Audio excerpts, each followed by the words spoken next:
Hello, everyone. It is now time to start based on the invitation time for the webinar. So we're going to get started and lead into the information, and that way it'll give us ample time for questions as well.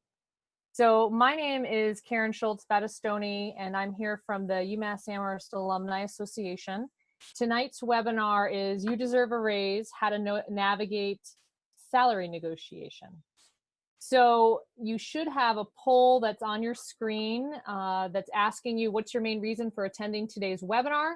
The selections are that you want to negotiate a salary at your current job, you're looking to get a raise, you want to negotiate a salary for a new job, or you're just generally interested in the topic but not planning to negotiate a salary soon. So as you're logging in, if you see that question, feel free to weigh in, and that'll give us an idea of where the whole audience sits. But as we go throughout this, I know that John, our presenter tonight, he's going to enable everybody to have a chance to ask some questions no matter what phase of your career life cycle you're in right now. So let's get started.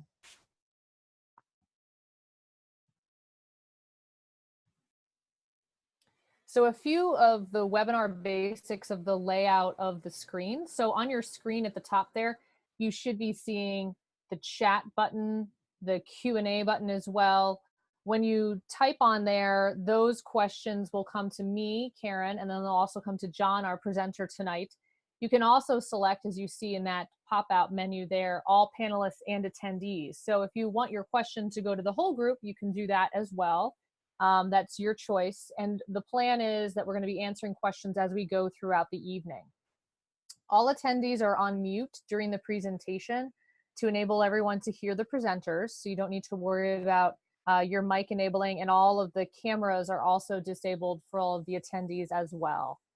During the session, you will have time to answer questions, and after today's session, we will then be taking the video and providing the recording to the attendees, and then also posting it onto our webpage.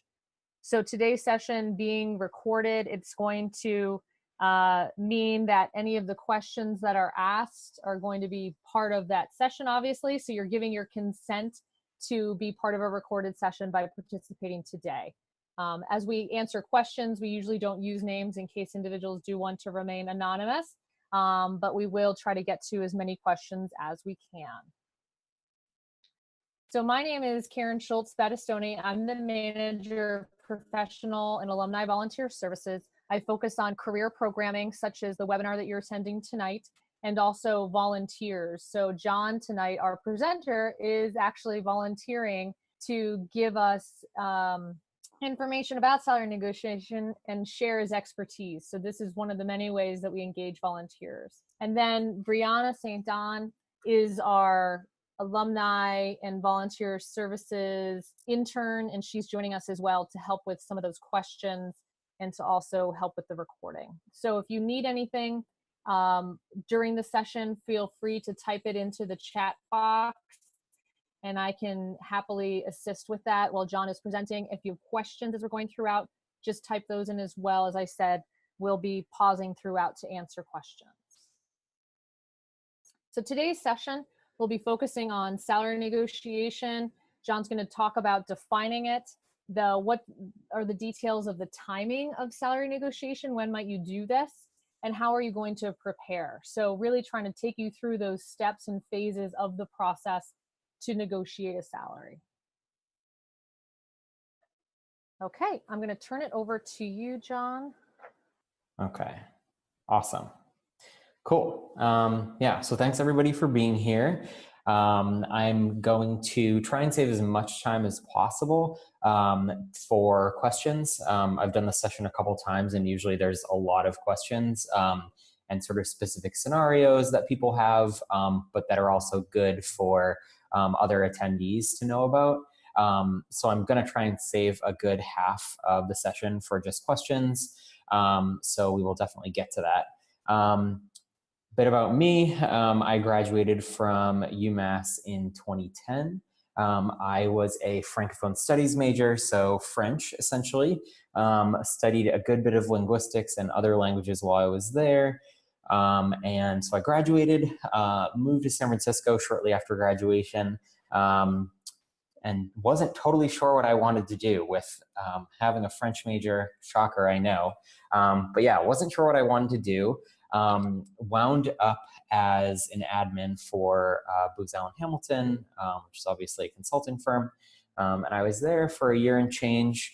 And then I moved over to Facebook recruiting as a recruiting coordinator for the general and administrative business function. So helping to recruit industry talent from HR to legal to finance, basically everyone that was not an engineer. I was there for a couple of years and then moved over to Twitter recruiting. At first recruiting industry level for the sales teams. And then actually I transitioned over to recruiting engineers. And then eventually I became a university recruiter for all things university related. So interns up through new grads to advanced degree or recent graduates across all functions. So non-technical, sales, finance, legal, all that good stuff. Technical engineers all over the place. So did that for a couple of years. And then semi-recently moved back to Massachusetts. And now I work at Tufts University in Boston doing employer relations. So it's a lot like my university recruiting experience, but sort of on the other side of the fence. So now instead of being the person that's extending offers and negotiating from a recruiting perspective and from a business perspective, now I'm helping students and recent grads and alums negotiate offers with companies. So kind of have done both sides. So that's a bit of background about me. So feel free to pick my brain when we do Q&A too, in terms of interactions with recruiters and all that stuff when it comes to the salary negotiation phase, because I definitely have done a fair amount of that as well. So obviously this session is about negotiating. So what is negotiating, right? So negotiating obviously plays a really, really super critical role in your ability to secure a job that you're happy with in terms of your compensation. And there's most of the time when people think about negotiating, they think about just like the dollar amount that they're making on their base salary, right? Like, am I making, $50,000? That's what I want to negotiate. But you can negotiate on a number of different things, right? Certainly that's one thing that you can negotiate on, your base salary. So say you're offered 50 and you want to, work that higher, maybe closer to 55 or whatever the number may be. There's certainly that type of negotiation around your base compensation. But you can also negotiate around things like what your bonus structure looks like, or what your initial stock grant looks like. There's also ways to negotiate in sign-on bonus or relocation package, or sometimes time off or other benefits. Typically speaking, when you're negotiating, especially for a new role, the areas that companies are going to be most flexible in negotiating are typically your base salary, your stock grants that they give you, or your sign-on bonus or relocation package. So say you have an offer from a company, but they're asking you to move somewhere and not giving you a relocation package, you could perhaps ask for a relocation package saying, the cost of moving is going to be pretty significant. Here's what I've estimated. Is there any way we can factor that in? Other times, there's incentive in a sign-on bonus which is a one-time thing where the company essentially says, we're making you this offer. We're really excited. We're going to give you, $5,000 or whatever as a one-time sign-on bonus if you sign right now. So sometimes that can be negotiable. And then obviously the most typical desirable thing that you're going to be negotiating on is your base salary, since it's recurring, right? You generate on that over time and it's not a one-time thing. And stock grants as well. So instead of saying, oh, you're going to give me, $100,000 in stock, can I have more? And that can come into play as you're negotiating in a current role as well. I want more stock options. I want to have more buy-in and be more invested, et cetera, et cetera. So those can all play a part, and we're going to talk through the breakdown of those. So that's negotiating at sort of a high view. So when do you negotiate? So it looks like by the poll, there's a pretty even split of attendees here that are looking for talking about negotiating in their current roles, and then people who are thinking about negotiating for a new job or are just here for general information. So we'll kind of go through all of them. So these are the three sort of most common scenarios that you might find yourself in to negotiate. So it could be for a new position at your current company, as I said, or for a promotion, or just a yearly raise. So the difference between those two being, say I work at Twitter and I already am a recruiter, or actually this happened to me. I was a recruiting coordinator, but I said, you know, I really want to be a recruiter and get a new position entirely. And that's a scenario that you could negotiate in. Or it could be for a simple like raise on your yearly evaluation. So your job isn't changing, but you want to earn some more money.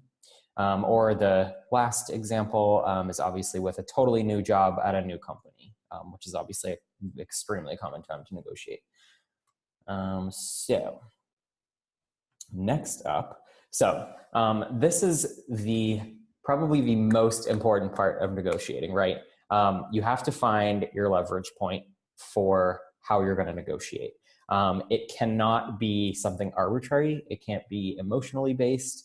It has to be rooted in data and you being able to demonstratively show what you've accomplished, right? And why you're asking for more and why you deserve more. So some common leverage points that people use when they're negotiating. The first one that I have listed is your degree level or additional certifications. So say you are interviewing for a role, and you know the degree level required is maybe there isn't a degree level required, or maybe it's an associate's or a bachelor's, but you have, say, a master's. So you're at a higher degree level than what the role requires. Typically, that's going to bump you up a little bit in your base compensation. So I'll talk about this later, but you can pull data on salary data on the the compensation level that people similar to your degree level in your field might have. So you could go in with that data and say, you know, here's, you know, what the role pays for people who maybe have a bachelor's degree. I have my master's specifically in this. So I was wondering if we could get me to this number instead. So that's one leverage point, right? Your degree level or an extra cert that you may have. So say it's an HR job and you have all this extra sort of certification that will allow you to do that job that maybe a typical candidate might not have. That's something that you can leverage. Another thing that can be leveraged is your current compensation. This is more in the context of when you are going to a totally new job at a new company. This is obviously a super popular one. I would say, now in some states this is illegal now to ask people what their current compensation is when they are interviewing for a new job. It's still legal in most states, so it's a pretty common question. You can choose to decline to disclose that information if a company asks you. Personally, I would not decline to disclose that, but usually what I would say is buffer that number a little bit. So if you currently, you know, make $50,000 in your current role, but you really want to make a bit more, and it wouldn't be outlandish for you to make more in your role, if the company that you're speaking with asks you what your current compensation is, maybe you say it's 55,000 instead of 50, so that you're already starting with a leg up, right? You kind of want to give yourself a little bit of breathing room there. So that's mostly in the context, or actually pretty much exclusively in the context of like talking with or engaging with a new company, right? So that's one leverage point, your current compensation. And in addition to that, actually, how that comes into play later is if you get an offer, you can then have that discussion where, you know, if the company matches what you're currently making, you can say, okay, it's great that you matched, but that's what I'm already making. I'm taking a risk coming to a new company. I'm not unhappy where I am. Can you kind of sweeten the pot a little bit by, you know, offering me more than I'm currently making? So that's part of that current compensation leverage. Another leverage point is your prior experience. This one's pretty obvious, right? So ostensibly, if you're applying for a job, you probably have experience in the field. Depending upon how extensive that experience is, you can leverage that, right? So if you're applying to something that's really niche and you really have a lot of experience there, you can talk about that and talk about, why that might sort of entitle you to have a higher sort of package initially signing on. This one, the sort of experience ties in with the next two really closely. So in addition to sort of the experience you have, you're also sort of thinking about the skills you have in your given field, right? Is there a specialty there? And how does that play into the demand in the market, right? So this is sort of one of the unspoken leverage points.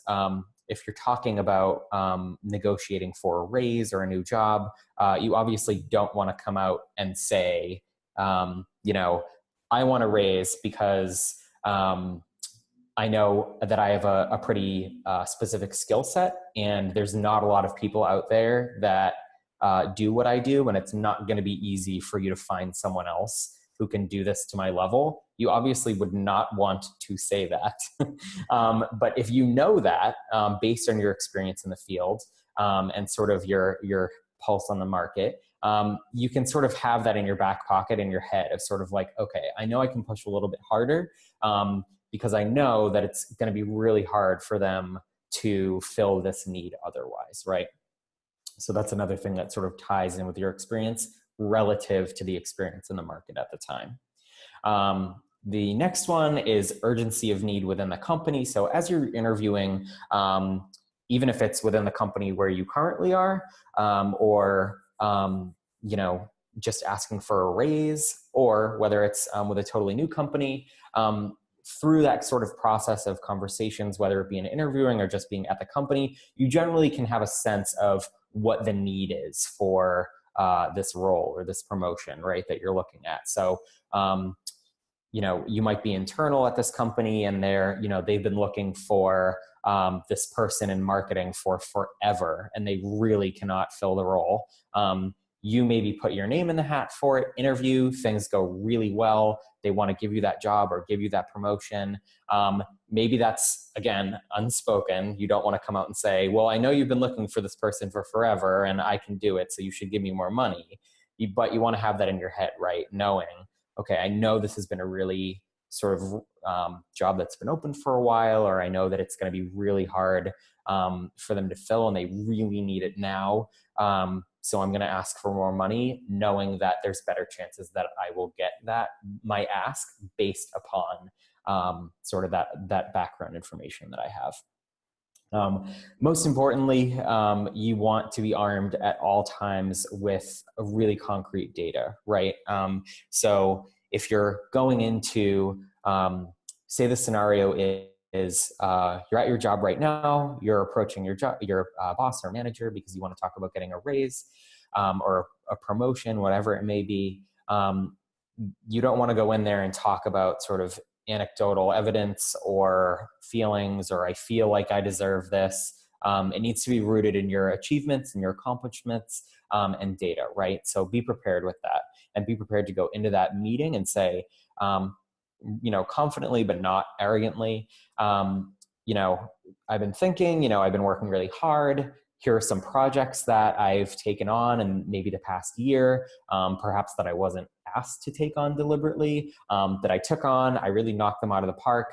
Maybe at this one function, we were, I don't know, maybe on this one project, we were really at a sticking point and couldn't put it past. And I came in and really resolved this situation and was able to maybe push this product out. You really want to have like talking points that are really concrete, right? And assuming that you've been performing well in your current job and you want to ask for that promotion, you should definitely have some good examples there, right? In the context of negotiating for a new job, you can pull data from online, and I'll show you an example, but you can pull data online for market data for your role at your level of experience in your geographical location. And maybe in that conversation with a recruiter or a hiring manager negotiating, you can say, I'm super excited about the offer you made me. I did some research on my end in terms of cost of living relative to, the compensation that you offered me. And I'd be more comfortable in this range, or not in this range, at this number. You want to be specific, based upon the sort of research that I did about compensation for this role at my level of experience, right? So we will talk through that more, but so here's a really good example of a really awesome tool to do that, right? So Glassdoor, most of you have probably heard of it, but it's a really awesome website that was actually just bought out today, I believe, acquired by the same Japanese company that owns Indeed.com. But Glassdoor is really fantastic, right? So here's an example of a search that I actually did for an alum that I was working with this week. She was working on negotiating an offer for a research analyst company, was wondering just how to negotiate, what her leverage points might be. She didn't really have a great pulse on the market in Boston and what it might look like. So I went to Glassdoor. This took me all of 30 seconds. So you can sort by title, obviously, the industry, the size of the company, which is really important to factor in, and then your level of experience. So in this case, the level of experience was 7 to 9 years of experience in the field, but you can see the low end of the salary range for this particular job is 50,000. The high end is 103. Shows you an average base pay and also where that base pay falls in the national average. So in the Boston area, the average base pay for a research analyst with 7 to 9 years of experience is 7% higher than the national average. So there's lots more data too that you can look at. But this is a really amazing tool. Even if you're just at your current job and you're pretty happy where you are, but you're curious as to kind of where you fall, it's good to just kind of plug in sort of the information and say, oh, okay, I'm actually a lot better compensated relative to my peers than I thought I was, or maybe you're not. And that's when you start building your case for asking for a raise, or you're already looking for a new job. And this is gives you a good indication of, either where you should be looking or what number you should sort of maybe already have in your head based on your experience. So super useful website. There's a number of others, but Glassdoor is definitely my go-to. Okay, a couple more slides and then we're just going to go to Q&A. But some common do's when you're negotiating. This is definitely applicable regardless of any situation that you're negotiating in. So regardless of it's, for a promotion or for a raise, or whether it's for a new job entirely, you want to do these things, right? So you always want to be respectful and calm. Be really specific about what you're asking for, and be firm and confident. So, say you're getting on that phone call with that recruiter, they already sent you an offer. It's for, I'll use 50,000 as an example again, but you really want at least 55. You can say, I'm super excited about the offer. I'm really excited after meeting the team, and to see what I could do there. I would be much more eager to accept, if we could get me to 55,000 instead of the 50, and then stop. Just be confident. See how they react.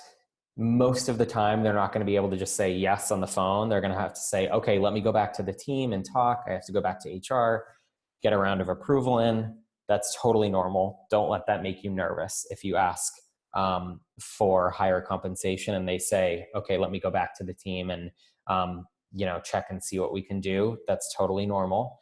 Plan your timing accordingly. This one is more for sort of internal promotions or raises. You always want to make sure that you're asking for these things at the right time, right? Maybe you planned on talking to your manager, say Thursday afternoon at 3, and then you notice that he or she is in a particularly terrible mood that day. It's probably not the best day to do that. And maybe you want to think about postponing that and waiting to see when you can catch that person in a better mood. Don't do it at 4:55 when the person is about to walk out the door. These seem sort of obvious, but you do want to really consider them when you're approaching someone to ask for a promotion or a raise. Again, use data and evidence to back up your request. So if you're, especially internally, most companies or organizations use some sort of yearly evaluation system. If you got a really great evaluation for the year, maybe you use that and go to your boss and say, listen, I had a really great evaluation. Here's some things that I outlined on maybe a self-evaluation in ways that I really did really well and excelled. A lot of evaluations will have like doesn't meet or exceeds expectations. You can say, I got a really great evaluation with a high score. It was and exceeds expectations. I think this warrants like, maybe a bonus or a raise in your base salary or more stock options. So there's all sorts of different things that you can sort of levers that you can pull when you're thinking about this, right? And then obviously consider all your leverage points, some of the things that we talked about before. So the don'ts, don't be arrogant. There's a very fine line between being confident and being arrogant. You never want to have sort of the tone of like I deserve this because you need me, right? But there's ways to say, here are my accomplishments. Here's the data that I have, maybe on sort of the salary for people of my experience level. Here's what I'm asking for instead, rather than, barging into somebody's office or getting on a phone call with a recruiter and just saying, I can't believe you'd offer me something so low. That's insulting. You'd be shocked, or maybe not shocked, to the conversations that I've had with people that thought they were very entitled to something, and they're typically wrong when they have that attitude. And so the next one is also super, super, super important. Whenever you're negotiating, again, whether internally at a current job or for a new job, you really want to keep some of that focus when you're negotiating on like, I'm really excited about this opportunity. I'm really excited about the work ahead of me.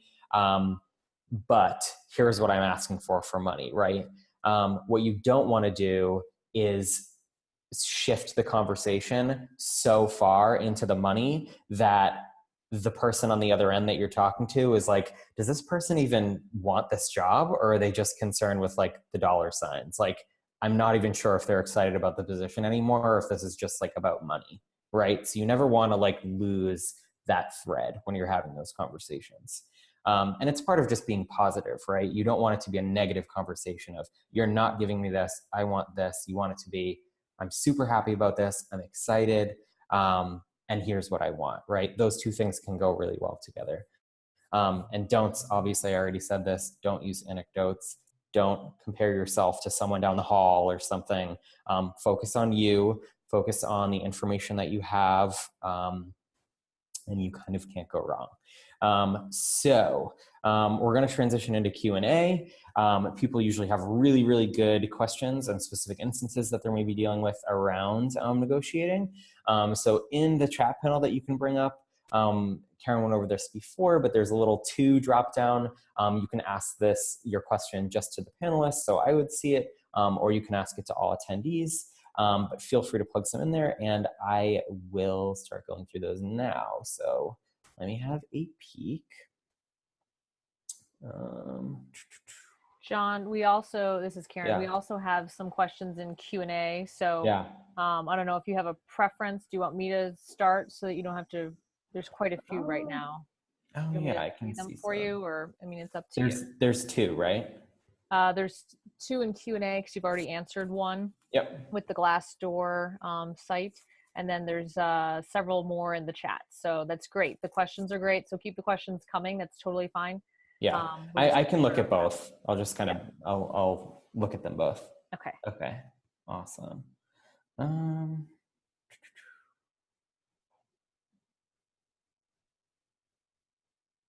Yeah. Okay, so this is a pretty good one to consider. So someone asked, when you're negotiating for a salary on an annual basis, how do you respond to the answer when you ask for a salary that they say there's a limited budget, we really don't have the money now because we have to consider giving raises to the whole team. Perhaps it's performance-based and they have a fixed amount that they have to spread across the team. That's pretty common. And so therefore, your raise range is limited to 1% to 1.5%. Not an uncommon scenario, right? In that instance, it's kind of tough. If you're at an organization and they have sort of caps on the amount of raise that you can get, there's a couple things you can do, right? So one, are you already at the top of that cap?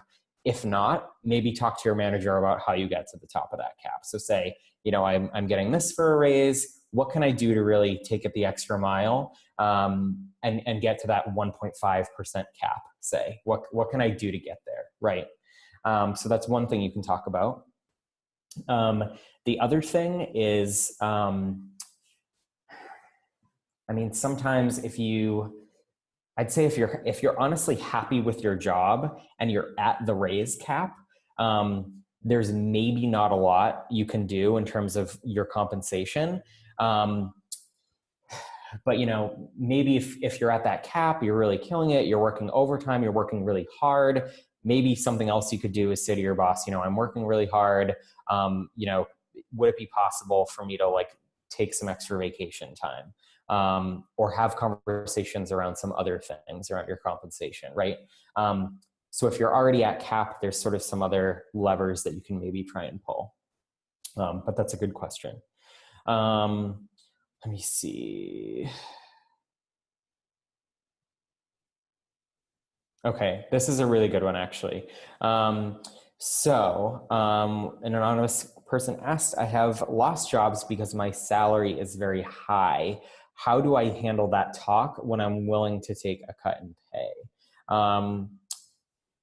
So I can interpret this question two ways, so I will answer in both. So one interpretation that I have of that question is you're at the job and then they cut you because you are too expensive, right? So maybe, if you have the sense that your company or your team is really struggling and you know that your compensation is really high, maybe you have that conversation with your manager ahead of time. Listen, I really like this job. I know that the team is really struggling right now. Is there anything I can do to help? Don't immediately offer, by the way, you can cut my pay, because which company's going to say no to that, right? But maybe just bringing up that conversation of, I know we're on kind of the rocks right now. What can I do? How can I help?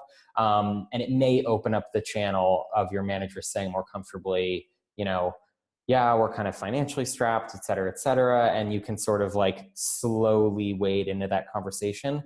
That one's super delicate though, and ultimately there's not always something you can do about that, right? Maybe the manager is thinking, yeah, you're too expensive, but they're not going to say that, and they cut you anyways. You just have to sort of do your best there to sort of subtly open that channel of communication that you're aware that your company's not doing so well, and you want to sort of ease and kind of build that rapport with your manager. The other way that I interpreted that is maybe you're looking for new jobs and people see what you've been making in your previous job and they're like, oh God, no, that person's so expensive, we could never afford them. And so you're out of the running for this job when you were actually really willing to take a pay cut in the first place. My answer to that would be, if the company knows that you're highly compensated because they're asking about it sort of at the front end, what's your current compensation, you can caveat it, right? So you could say, here's what I'm currently making. I know that that's really high. I'm willing to have a conversation around my flexibility there. So it sort of softens that a little bit so that they don't see what you're making and they're like, oh God, we could never afford this person. Thanks for playing, right? So ultimately, communication is going to be your best ally there. Okay. So this other one is, should you use your rent increase as leverage for a raise?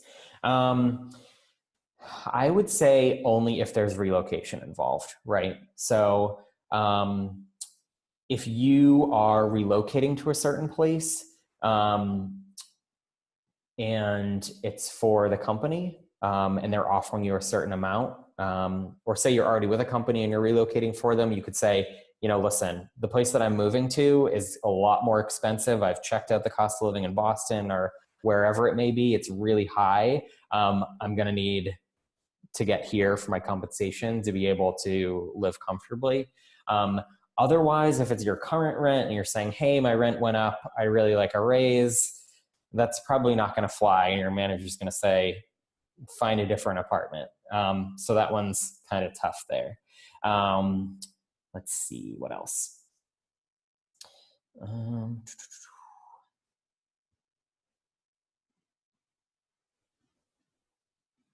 Okay.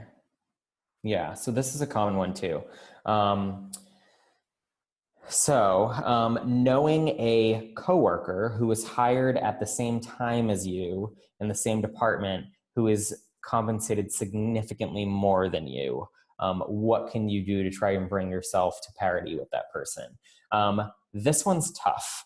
And what I would initially say is be really careful to jump to conclusions that all of the criteria and qualifications were the same, right?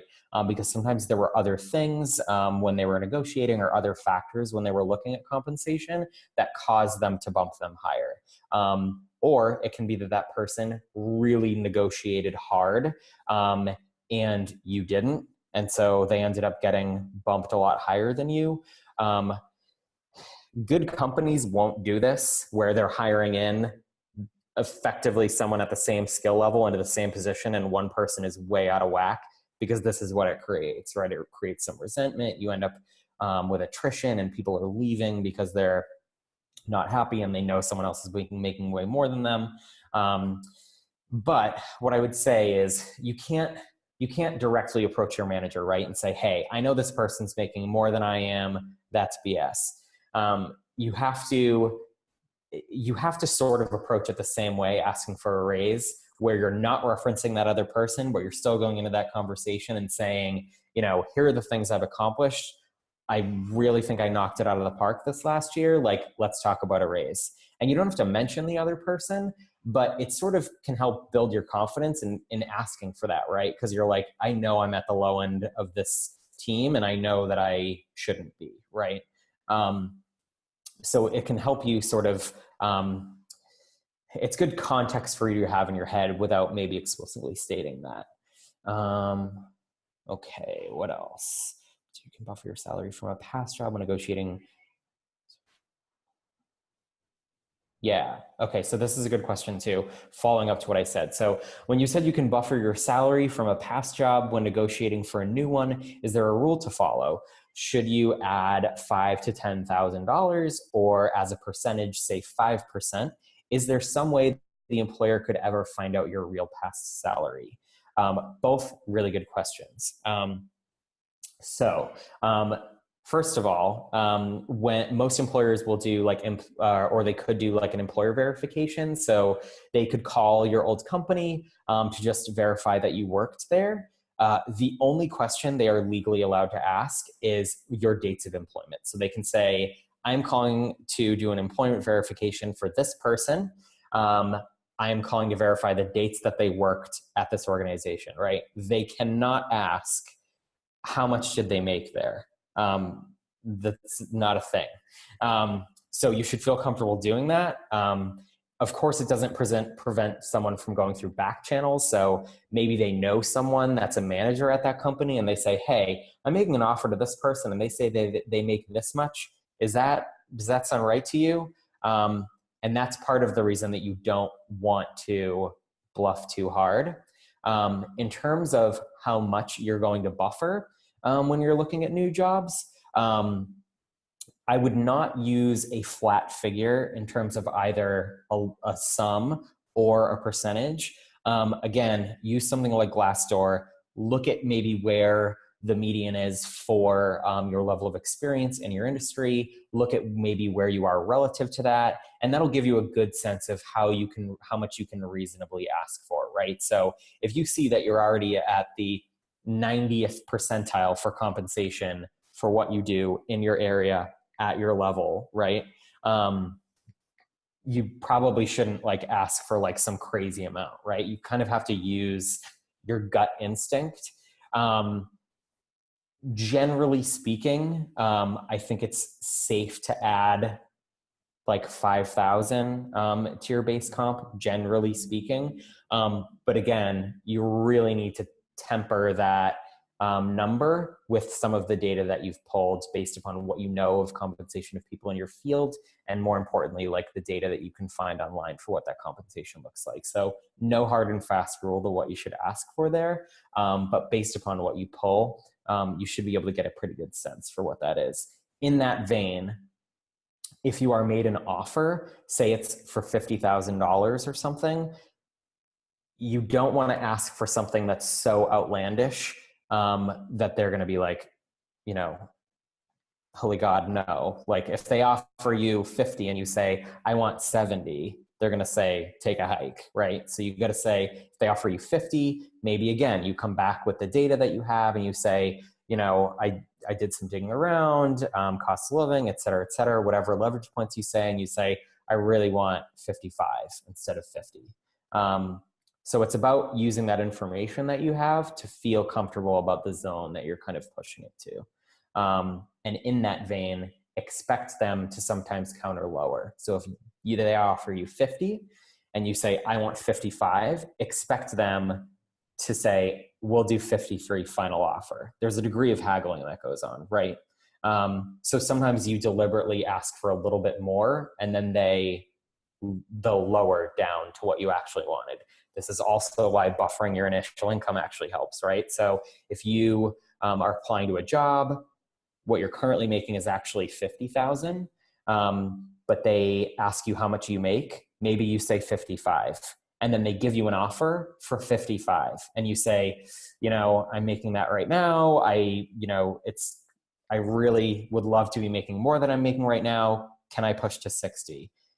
If you change it, if you can get me 60, I will sign right now and I'll be happy to do so.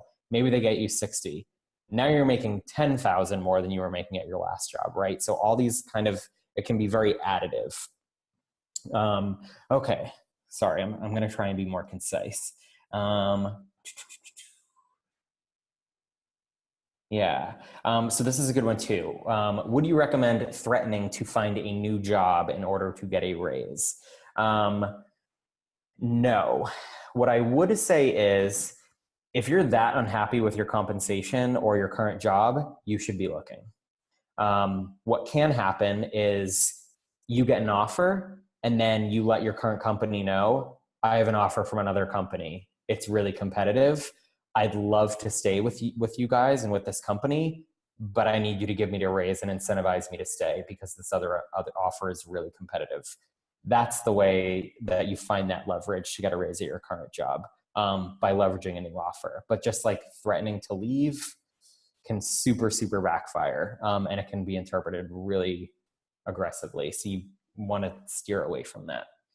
Okay. John, can I just grab another question or two to help us to speed it along? Because I know that we have a lot of things coming in. So someone asked, if I have multiple job offers from different companies, did you directly mention to the company offering lower salaried positions that you have these multiple offers? Can you use that as leverage, I guess? Yep, absolutely. So that's a really common scenario, especially for people that are like actively on the market and interviewing. You can have multiple offers. You can say, you know, I have this offer, here's how much it's for. Again, you can slightly bluff if you're trying to push, but be super careful doing that. It's a small world and data is pretty easy to pull. I've had candidates come back to me and say, you're offering me $20,000 more. And I knew the recruiter at the other company and I called him and said, is this within your salary band for this role? And he said, hell no. And I called that candidate's bluff. So you want to be super careful, but leveraging multiple offers against each other is okay. Just be careful doing it. And again, focus on the experience. Super excited about this job, but I do have this other offer. It's really competitive. Is there any way you can make your package a little more competitive? But again, keeping your focus on you being excited about the job. Don't make them think you're just in it for the money. That's important. Okay, I'm Okay. trying to speed it up. Sorry. So as a woman asking for a raise from Yes. a superior who's a man, Mhm. working on confidence versus arrogance, any suggestions on how to balance that? Yes. That is a larger discussion, but I would say all the same rules apply, right? So just be confident, and as long as what you're coming to the table with is rooted in data points, you kind of can't go wrong, right? They could say no, but if what you have is rooted in your accomplishments and your data, there's really no way to go wrong there in asking for a raise. Okay. Do you think it's more effective to ask for a raise during your annual performance review or at another time of the year? And I know some people also commented things saying that performance reviews aren't necessarily tied to raises in their company. So when should they bring it up? So performance Yes. reviews, timing of raises, asking. Yes. Performance reviews are probably the best time. So either when you're going through that process or immediately afterwards, when you get a great performance review, you can say, hey, I just got this, here's my performance has already been outlined for me. This is what I'd like to use to ask for a raise, right? So performance reviews are definitely a really good time to do that. Okay. So somebody mentioned that they work at a state institution where you can see other people's salaries, which is true. Yes. So how does that work when you're negotiating? If you can see other people's salaries, maybe you see that you're lower or you're higher, or you see, opportunities there for you to have a conversation. How do you use that information? Yeah. If it's public information, usually when something's public information, that also means that the offer that they're making you or where you are in your compensation is pretty fair because the organization knows that it's public information, so they're not going to mess around too much.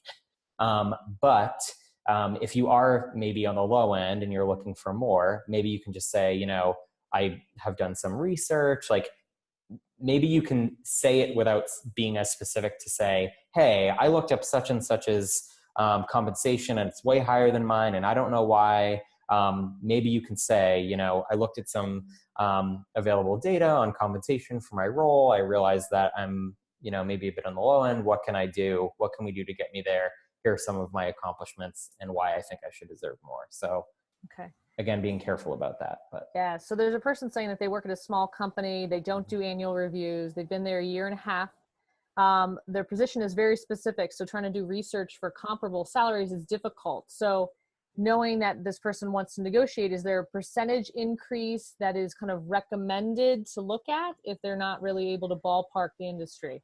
yeah, that's a good question. So for super specific roles where you don't have a ton of like widely available data, what I would say is try and do your best to look at maybe industries or skill levels that are similar in how they compare. But your leverage there is really going to be looking at how much do they need me, right? Because what I hear when you say that is this is a really niche thing and it's probably going to be really hard for them to find somebody else that can do what I do. So maybe that's sort of your like back pocket leverage of like, listen, I've been here a year and a half. I work my butt off. I know it's a really special project. I'd really like a raise based on my performance. Okay. Somebody also said that somebody hired around the same time as them is making 20% more than they are. Thoughts on how to ask for fair pay if they're doing the same kind of work? Yeah. Again, that's a really tough one. Sometimes there are things in sort of the background that are changing how much that person is making that may not be super apparent from someone with an outside perspective. Sometimes, again, that person just negotiated really hard. Sometimes it is unfair.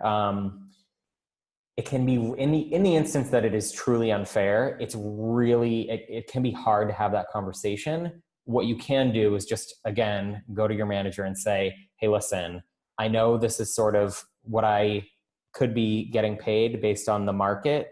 I'd really like to get to this number instead. But ultimately they could still say no. And you have to be prepared in some of these instances to honestly look for a new job if your compensation is really low and you fear that it's truly unfair and they're not willing to budge based on, some of your concrete skills and experience. Okay. This person's an employee, but also has a minority ownership in the company. What are some tactics or approaches to requesting a raise when you're in that situation? Can you repeat it one more time? So they have a minority ownership in the company and Okay. they want to request a raise. Okay. Um, I mean, that can be tricky, but what I would say is, depending upon what that situation looks like, if you are working with a board or C-level execs, or maybe you are a C-level exec, again, ostensibly in that situation, you're going to be a really experienced, pretty senior person. In theory, there should be people that you can talk to, right? And have that conversation around like, listen, I like it here. I'm doing really good work. But I feel as if I've put in my dues. And as someone who has a really shared interest in this company, I'd like a little bit of a raise. Another big one here, especially for super senior people, is to interview at other places, honestly. Pick up the phone calls with recruiters when they call you and they're like, hey, do you want to chat on the phone? Take those conversations. And then sometimes that can lead to you getting an interview someplace and maybe getting an offer, and your current company is like, man, we really don't want to lose him or her. We're going to give you a bump. Maybe it's more ownership or maybe it's more compensation, but a little more nuanced, but you can definitely still have the conversations with similar leverage points. Okay.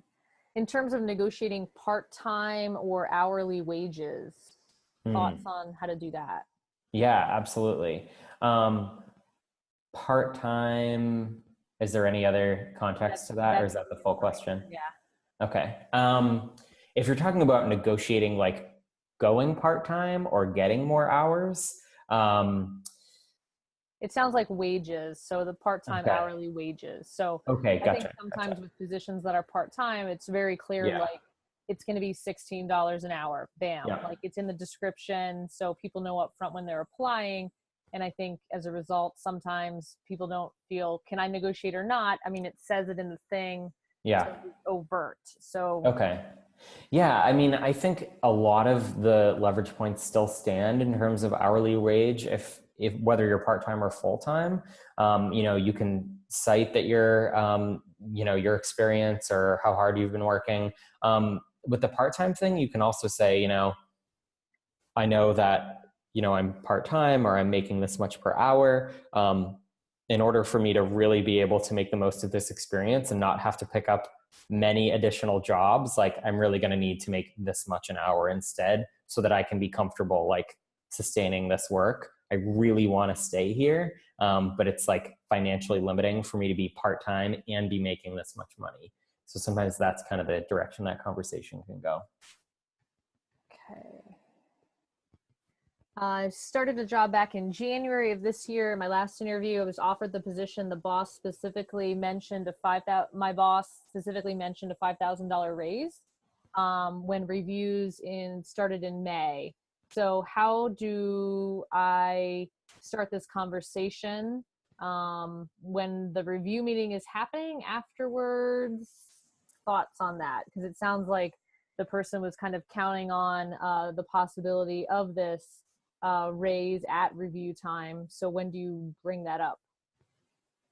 Yeah. So if I understand correctly, they were promised a raise and they haven't seen it yet, and it's review time? Mentioned as a possibility Okay. when they interviewed and started their position in January. And now Okay.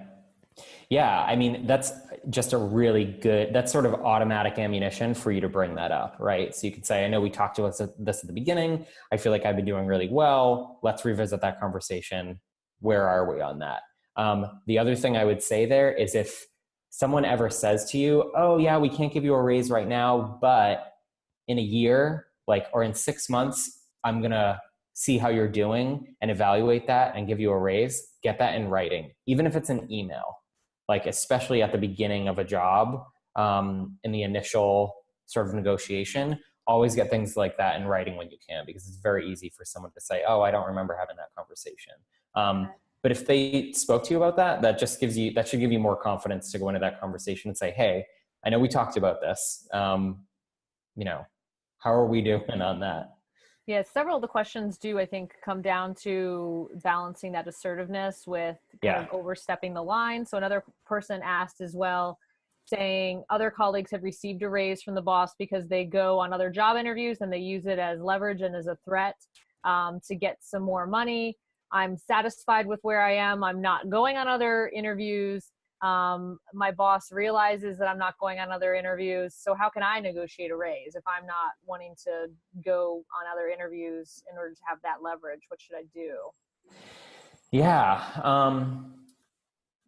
I mean, that's sort of the balancing act, right? Is being comfortable and confident, but not being arrogant and sort of rocking that balance. I think, again, if you have sort of that data that you're armed with in terms of your performance and some of your achievements, it should make you feel a bit more confident and less maybe greedy going to ask for something. And, depending upon your comfort level with your manager, maybe you say, I'm really happy where I am. I really have no interest interviewing anywhere else, but I really would like to get a raise of this much money. I feel like my performance reflects that I deserve that. And maybe you just sort of leave it there. It's sort of a shadow of a threat, but it's really kind of a positive, right? You're saying, I'm not actually interested in another job and I'm not interested in leveraging other offers. I'm happy where I am, but based on my performance, like this is where I think I should be. Okay, I think we're about out of time. It looks like we still have some questions. Yes. I know what I usually try to do when we have other questions is we'll pull those questions down and we'll type up some responses with you, John, and then we can send them to all of the attendees tonight so that those of you who asked a question can still get the answer, even if you don't get it in the session. I fear that we would have you here for quite a long time this evening. No, it's okay. If we answered all of the questions. So let me see if I can move forward here. I will also say, can you email everyone that attended? I'm guessing we can do that, right? Yes. Yeah. We can share my email with people. So if we didn't get to your questions, I'm honestly happy to answer them via email. I know that's inviting perhaps a deluge, but I'm happy to do that. So if I didn't get to your question or you don't feel like it was answered, we can send out my email and you can feel free to shoot me a note as well. Okay, great. But I hope it was helpful. So I just want to mention career resources here. So the Alumni Association has multiple resources for alumni. We have something called UMass Amherst Alumni Advisors, which is an online network where advisors are alums and they go on there and they offer to give career advice, mock interview help, and resume reviews to alums and current students. You can search by industry, you can search by company, you can search by location or degree. It's a great resource. Unlike just an email to somebody on LinkedIn that you found, all of these individuals have come forward and said, yes, I want to help. Yes, I want to offer advice and support. So it's a great way to get involved. We have career counselors. There's 6 different counselors that can help all alumni. The first consultation is free. Additional ones are at a cost, but you do get a discount being an alum. And they work on different things from career transitions and pivots, salary negotiation, resume review, business etiquette, and many other topics. So they're a great resource as well. We have webinars such as this one, which the recording is going to go out to all attendees, and we'll also be posting this one in our library. So we encourage you to check out the webinars. We also have a Career Connect jobs portal that flows from the Career Center that offers different kinds of information about jobs from different levels of employment, whether that's entry level or continuing onward.